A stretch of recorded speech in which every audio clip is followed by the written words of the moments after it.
Hello YouTube. It is February 18th, 2021.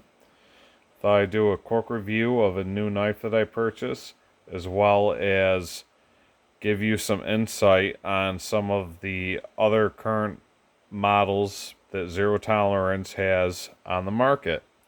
Starting off, I'm going to go with the ZT0223. Next up is going to be the Zero Tolerance 0308BLKTS.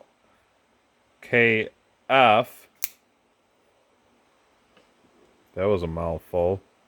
It's supposed to have carbon fiber on it. Obviously it doesn't. We'll discuss that later. We also have the ZT0562.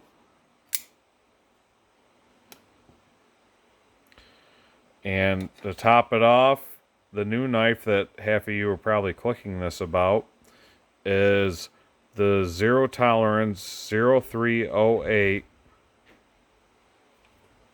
BLK Tiger Stripe.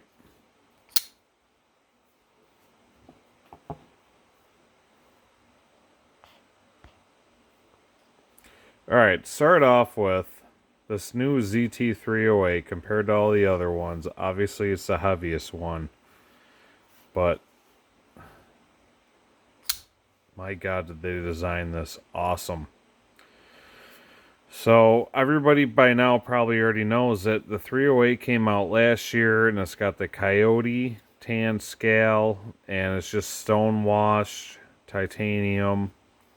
The only thing different with this knife is obviously you have black G10, the tiger stripe pattern, which they actually did a black wash finish, and then they used DLC to make the gray tiger stripes in it, and it came out awesome. I love it. It's almost like a ghost blade. It's sick the way that came out.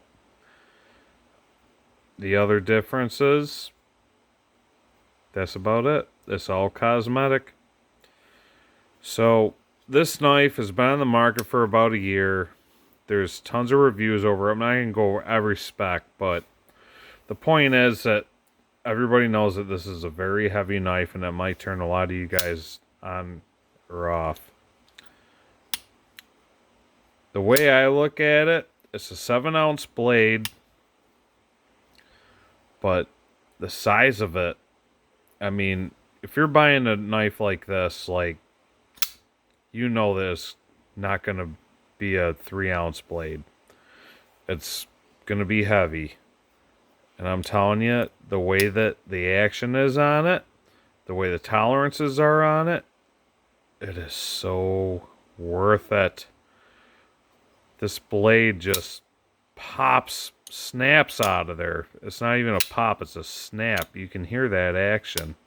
I haven't done anything to this other than, I will get into it, but basically, I'm a stickler for a perfect grind on a blade.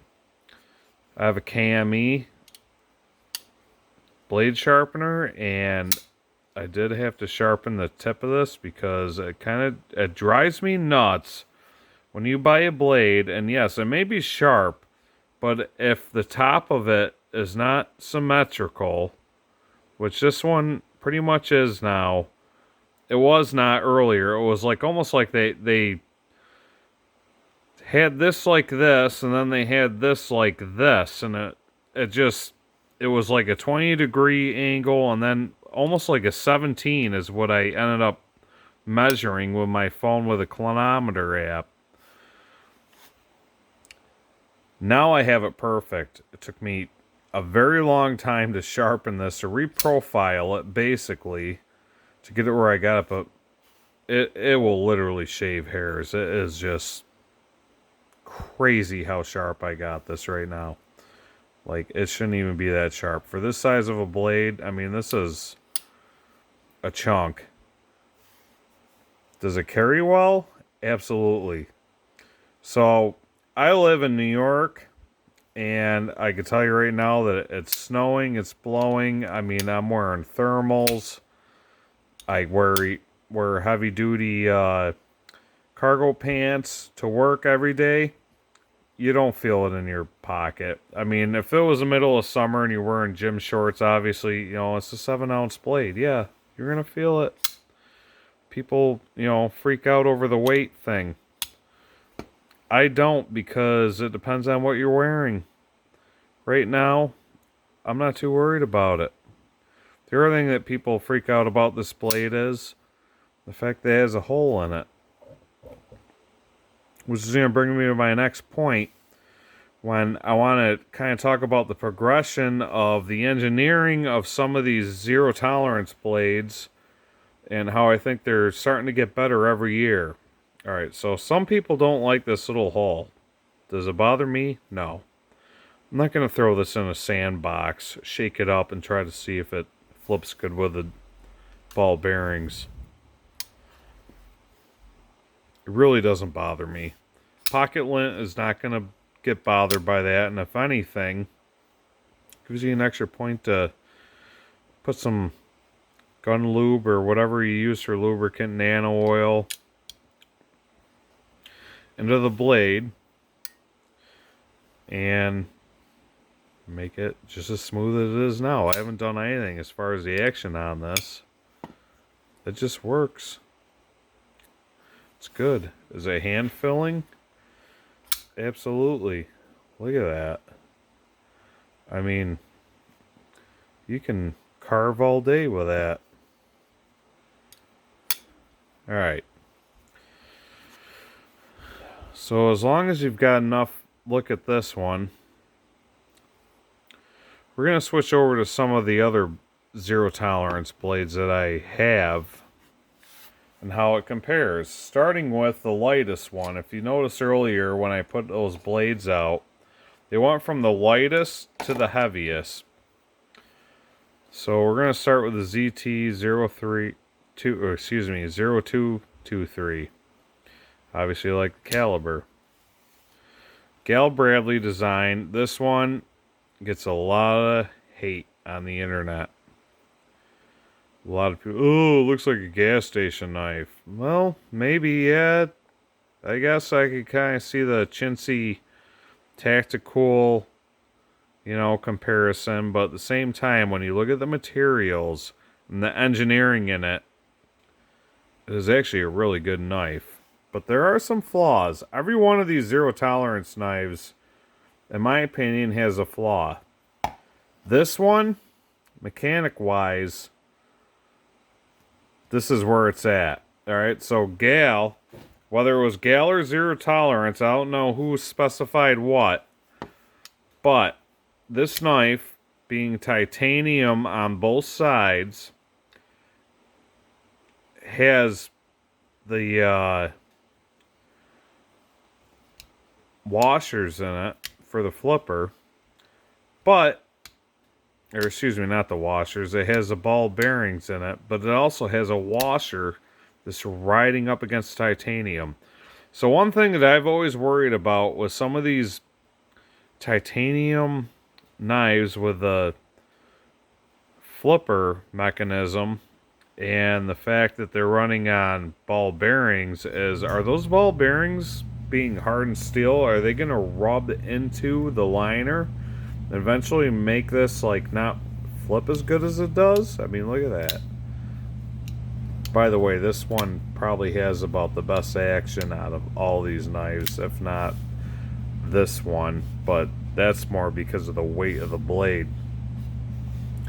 So when Gal Bradley did design this, I'm not even going to go into the frickin' holes in the ricasso or this part. I really don't care. You know what? The jimping, it works really good. I can grip it. The weight is pretty good. I like it. It's around 4 ounces. I forgot exactly what it is. But I love that clip point blade. Look at that. Oh, that's sick. So sick with that DLC coating. But what they did perfect on this is they actually have washers behind the ball bearings. You don't have to worry about those ball bearings rubbing into your titanium liners. Nothing's gonna affect that. Even on the ZT0308, They actually put, so the one side, if you're familiar with this, you have G10 and then you have a steel liner that's milled out. On this side, it's all titanium, but they actually put a washer on the titanium side so that those ball bearings are not going to rub into your liner to the point where they'd have to basically send you, if you sent this in for warranty, if it was an issue, they would have to give you a new side. This one, not so much. You just pop the washer out, put a new one in. That's the way that a $300 knife should be built. That's the way that this one is built. The only issue I have with this knife, like I said, I care less about these holes, I care less about that. I just don't like the way the handle is angled forward because it makes sharpening a pain. You have to hold it at such a weird angle so that you're not rubbing your stone on this handle. Other than that, awesome blade. I think I like the profile of it. I like the way it fits in your pocket. The clip, not so much. You know, it feels a little too tight to me, but it works. It works. It's okay. There's aftermarket for this. I believe this is the same clip that's on the Zero Tolerance 609. So, if I really want to change that out, I could. So the next one that we're looking at, this is ZT0393. Obviously, you can tell this one's modified a bit. So this was glow-in-the-dark carbon fiber version. I absolutely hated the scales on it. Even the chintzy glow-in-the-dark baloney, like I could have dealt with that, but the fact that, alright, so this one has aftermarket scales. Number one, they're G10, they're not carbon fiber, so there is some traction on that, let me tell you. But on top of that, the shadow box. Why didn't you do this, ZT? You would sell so many more of these knives if it was shadow box like that, because it just feels 100 and actually not even 100, 200% better than what it did from the factory. I'm not too, I didn't like the fact that it was, yes, I get what they were trying to do with the Rick Hinderer, with the, was it the Eclipse? But this right here is perfection. These scales, by the way, were made by, I think it was called gtenet.com or something like that, or gtenet. It's a guy over in Germany, and it was well worth it. This pocket clip, all right, this is, yes, I know you can get a Hinderer pocket clip. You got the filler tab on one side, and you got this. This is an MXG Gear titanium powder coated pocket clip. Love it. This knife fits my hand perfect with this G10 on it. I feel like I can hold this wherever, whenever. Plus, being a Spanto grind, I mean, oh, come on, guys. If you're a Hinderer fan, this is just perfection right here. Now, you might be wondering, well, with the money that you spent on those aftermarket scales and the pocket clip, why won't you just buy a Hinderer? Well, there's a reason why. One thing that I love that Zero Tolerance gets right, in my opinion, is if you notice, with all these blades that I have on here, I'm left-handed. Zero Tolerance has very few models that they do not mill and tap to switch your clip over for left-handers. And that means a lot to me. I have yet to own an XM18 or anything like that, even though I have obviously lots of money on the table right now. But Zero Tolerance, they get it. People aren't all right-handed. Yes, I know I'm in the minority. I'm a redheaded stepchild, but come on. I mean, that right there makes it or breaks it for me. I want to keep it in my left pocket. Even though I'm holding all these right-handed, I'm actually left-handed. And that makes or breaks the deal for me. Zero tolerance has always been good to me with milling it out on both sides for the pocket clip. That's the reason why I don't have any custom knives. I mean, you know, if I had a custom knife that was left-handed, I probably wouldn't have any three of these blades because I would have spent all that money on a left-handed Sabenza or whatever. No, it drives me nuts. These are awesome. Love it. Alright, next knife. This is a knife that actually got me into the knife world. Like, I've owned, you know, buck knives all my life. Stuff like that. Kershaw, you name it.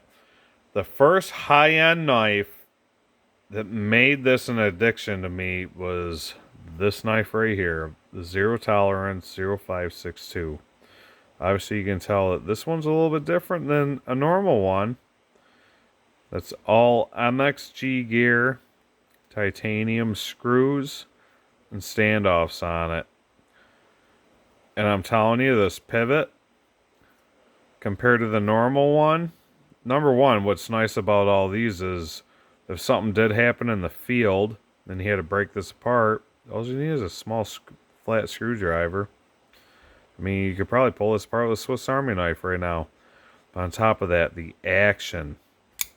I've had this. Oh, so sick. Listen to that. Ready? Just perfect action. This one actually has the LMAX steel on it. So I've had this for a while. This was the first knife before I started getting into any of these that I was like, my God, pocket jewelry. No, but seriously. I mean, this LMAX steel on mine personally, like, I love the way it sharpens.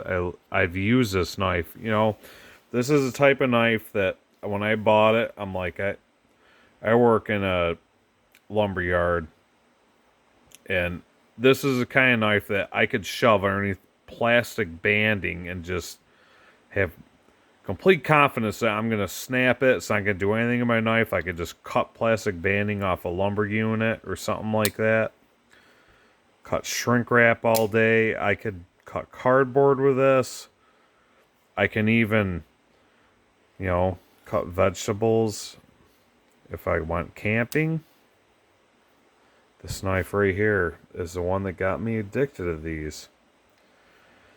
But even this one has a couple flaws, which I forgot to mention on this one. The only flaw that I don't... Actually, there's two flaws that... I love this. The fact that this knife, the detent on it is awesome. I can flip it through that, even though that's not a thumb stud. I could use the flipper. But there's two issues I had with this knife. One was being the stock scales. Fix that. Pocket clip I didn't like. Fix that. This is titanium on both sides. So you have those ball bearings riding on titanium. Now, I will say that this knife I've had for, I don't know, this knife has got to be 7-8 years old at this point in time. Never had an issue with the ball bearings riding on the titanium. But like the 223 and the 308, I really wish that this knife right here, why you have ball bearings, hardened steel, riding on titanium, why can't you mill it out a little bit more? Put a washer in there. I mean, for the love of God, I mean, you're running hardened steel against titanium. Is it going to wear out? If it does, you know what? It's zero tolerance. So hopefully I'd be able to send it in and get it fixed. If not, I don't know. Maybe that doesn't bother you guys. It does me, but it seems to me that being a quote-unquote hard-use folder, that they would at least put the washers in there. How much more does it cost to really mill that titanium out and slap a little washer in between? The other thing that kind of bothers me with this knife, but it's never been an issue. I've actually owned this knife like 2 or 3 times. I sold and traded it. I started out with the original one, traded it, and then I got a sprint run with the S35 VN, and it had like bronze handles, and I didn't like the color, so I traded that one. But it's weird with this one. It's so tight to the sides. Like, you can kind of tell that this one's off-center just by a hair.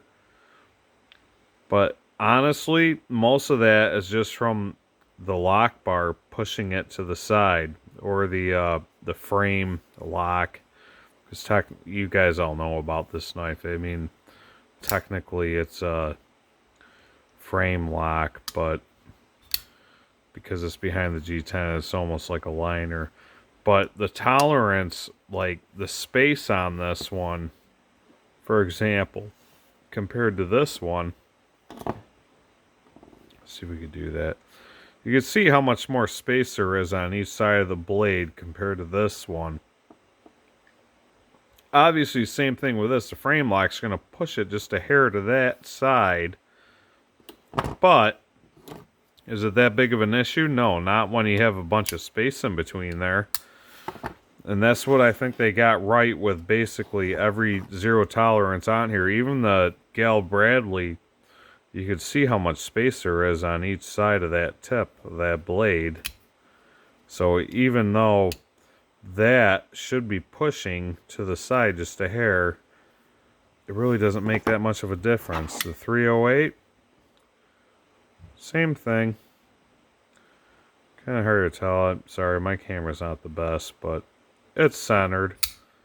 And there's plenty of space on either side. I mean, look at the standoffs on that. They're rock solid. It's not going anywhere. Even with a 303, like, you have very broad standoffs on that. If that starts rubbing, you would notice it basically right about here. Not an issue yet. I highly doubt it will be, even as the years progress. But, I mean, come on. You spend $300 on a knife, you can't do what you did, like, with this one, with the Gal Bradley. I mean, I don't get where their thinking is on that. Is that up to the designer? Was that a Gal Bradley thing, saying, no, this absolutely has to have washers in between the titanium and the ball bearings? I don't know. So, basically, my conclusion is, out of all these knives, if you're looking at the 308, I would say, if you're okay with the weight, this one right here has the best of everything that these ones have. You have this huge drop point blade. And really, even though it's 7 ounces, it carries fine. I mean, it's the middle of February. I'm in upstate New York. Alright, it's snowing out. I'm wearing like Duluth fire hose pants. You don't feel this any more than I do the Leatherman that's on my belt. Not a big deal. If you're wearing gym shorts all the time, yeah, this is going to pull your pants down and you're going to be embarrassed. Other than that, I would totally say this knife is worth it. You're getting 20 CV steel, titanium. You have a washer in between your bearing on the titanium side. The steel side shouldn't matter because it's steel. And even if it did matter, quote unquote, which, like I said, maybe that's just me being nervous, they should be able to replace that titanium. I'm really hoping that this knife stays in their lineup. That's the one thing that drives me nuts about ZT is, seems like they make a cool blade that I like. I buy it, And then, next thing you know, they either change it or they discontinue it. Now, the 308 hasn't been out a year, and then they come out with this version. The 2223, I could see this one going away in a couple of years. I don't know. The way zero tolerance has been, maybe it will. The 393, they've obviously changed this one out a couple times. Wouldn't be surprised in a year or two. This one is gone. I'm telling you, ZT, make a new scale. Shadow box it like this one. Huge difference. This would be a major hit, especially for us southpaws, because this is basically like buying a hinderer and being able to put the clip on the left side. The 562, pretty sure they still make the carbon fiber scale on it. This one had just a regular G10, but I'm not a fan of the titanium on both sides. Even though I'm left-handed, I like having the show side. Other than that's basically my flaws for each one of these knives. Take it as you will, but I will say that this 308, the way it's designed, the way the blade is, everything, it's a tank of a knife. This one is definitely not leaving my collection. This one definitely isn't leaving, and honestly, really is this one. The only one I would consider selling would maybe be this one, because I don't like the fact that you gotta hold it at such a weird angle to sharpen it without touching the titanium right there. But even then, it's really not that big of an issue. And I'm telling you, this knife, 4 ounces, like that's a good piece of 20 CV steel for what you pay for it, in my opinion. American made. I mean, that's why I love these ZT knives. Got any questions or comments? Feel free to get a hold of me. Upstate Adventures, Ryan out.